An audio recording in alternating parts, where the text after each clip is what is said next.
আসসালামাইকুম। আজকে আমরা এক স্যারে ধরেছি। স্যার খুব কষ্ট করে একদম পুলিশের ড্রেস লাগা হুবাহু পুলিশ, বোঝার কোনো কায়দা নাই যে কে আসল পুলিশ কে নকল পুলিশ। এই যে আমাদের এ হলো আসল পুলিশ, এ হলো নকল পুলিশ, কিন্তু কোনো দিক দিয়ে বোঝার কোনো কায়দা নাই। স্যার কিন্তু রেং বেস পরেছেন, নেম প্লেট লাগিয়েছেন, হ্যাঙ্গিং বেস পরেছেন, তারপরে কোমরে বেল্টও পরেছেন। স্যারের কোমরে একটা অস্ত্র আছে, স্যারটা দেখান তো স্যার। এই যে স্যারের কোমরে একটা অস্ত্র আছে, এই যে স্যার চকচকা অস্ত্র, একদম হুবাহু পুলিশের অস্ত্র মতো অস্ত্র। তো স্যার আজকে চেক করে বসিয়েছিলেন। আপনারা কয়জন ছিলেন স্যার? কয়জন ছিলেন? জোরে বলেন। 3 জন। সাব ইন্সপেক্টর কয়জন?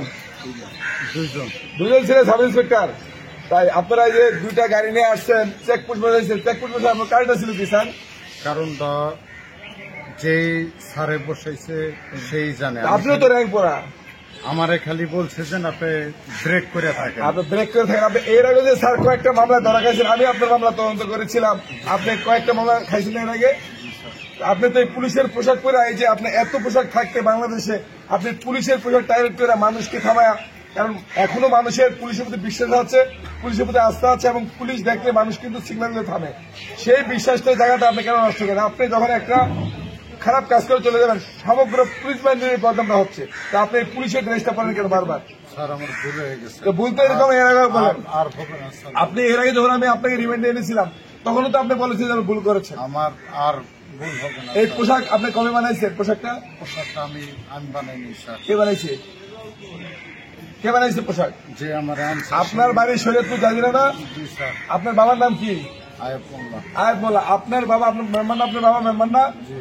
তো আপনি এই যে মেম্বারের ছেলে, আপনি ইতিমধ্যে আপনার নামে 18টা এরকম ভুয়া পুলিশের মামলা আছে। আপনি সমগ্র বাংলাদেশে এই পুলিশের পোশাক পরে আপনি আকাঙ্ক্ষা করেন। আপনি আর কতবার করবেন এই পুলিশের পোশাক পরে বলেন তো? আর একবারও করুন। আপনি গতবার তো আমার কাছে রিমান্ডে ছিলেন, তখন তো বলছেন যে আমি করবো না। আজকে তো যে মোটরসাইকেল সহকারে সবকিছু সহকারে আপনি ধরা খাইছেন।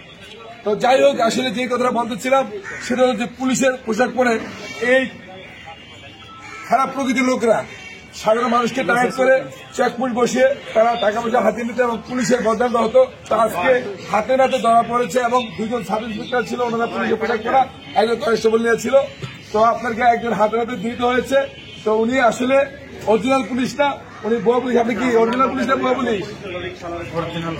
আপনি ট্রেনিং করেছেন, এই পোশাকটা একদম পরেছেন সেই পুলিশের মতো, দেখতে একদম পুলিশের মতো। আপনি তো আমার এই যে অফিসাররা আপনাকে স্যার বলেছে, স্যার বলছে না? স্যার বলছে, স্যারটা একটু খুব ভালো লাগে। এখন এই যে আপনি এই যে খারাপ কাজগুলো করেন, এই কাজগুলো যখন আইনে আওতায় আসবেন, এবং এই মানুষটাকে আপনার ভালো করে চিনে রাখেন, এই মানুষটাকে ভালো করে চিনে রাখেন। উনি সমগ্র বাংলাদেশে এই পুলিশের পোশাক পরে এই আপনার গিয়া মানুষকে সিগন্যাল দিয়ে বিভিন্ন টাকা পয়সা গাড়ি সহকারে নিয়ে যায়। এই সেই দোষী, যে দোষী ভুয়া পুলিশের কাজটা করে থাকে।